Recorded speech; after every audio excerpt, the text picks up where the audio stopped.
In New York City, the costs of living are astronomical. Rent, for example, even if you're sharing an apartment, you're probably paying over $1,000 a month. Groceries and food can add up to $150 a week. A monthly Metro card is $116. Childcare for one child is $600 a week. Basic necessities like phone, internet, clothes, medical bills can add up to hundreds of dollars more per week. A New Yorker's expenses are at least $850 a week.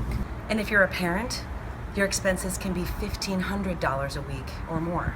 The average salary for off-Broadway actors is about $600 a week. Before taxes and agent commissions. An actor's off-Broadway take-home pay is usually less than $400 a week. But not all off-Broadway companies pay even this much.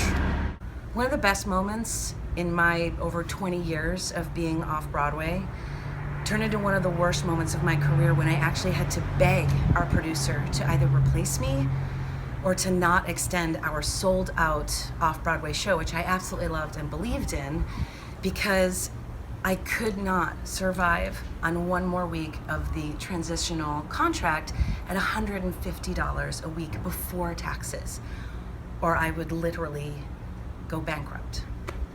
Rehearsal, previews, and tech schedules completely prevent being able to schedule a survival job with off-Broadway salaries. And because limited runs are so inconsistent, sometimes people don't qualify for basic public assistance, including unemployment, which gives you a maximum of $405 a week. Before taxes. We, the cast of Crazy Ex-Girlfriend, stand with our fellow actors and stage managers who are at the top of their field but are not compensated fairly. Because off-Broadway is not a stepping stone. It's not an internship. It's not a tax-deductible donation. It's not an opportunity to trade a decent wage for exposure. It's a real job! For real people. With real bills and families. Working off-Broadway is a brass ring, an achievement, the artistic goal of a career. Where risks are still taken and new works brought to life. Where experienced and highly trained artists are performing at the top of their game. Artists who are already in debt from college degrees, grad school degrees, lessons, headshots, resumes. Dance shoes, multiple union memberships, physical therapy, agents. Not to mention up to 30, 40, or even 50 years of professional theater experience.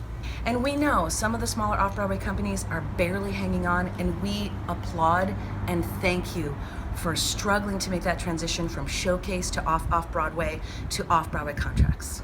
But that's all the more reason why the more established off-Broadway theaters should pay more. They should budget less money for things like the set and more money to pay their people. Or a fundraiser for salaries instead of a new VIP lounge. Or spread your grants and residual money a little more evenly amongst your employees. Because your actors and stage managers, they've already paid their dues. And now it's time to pay them a fair wage. A fair wage. A fair wage. A fair wage. Onstage.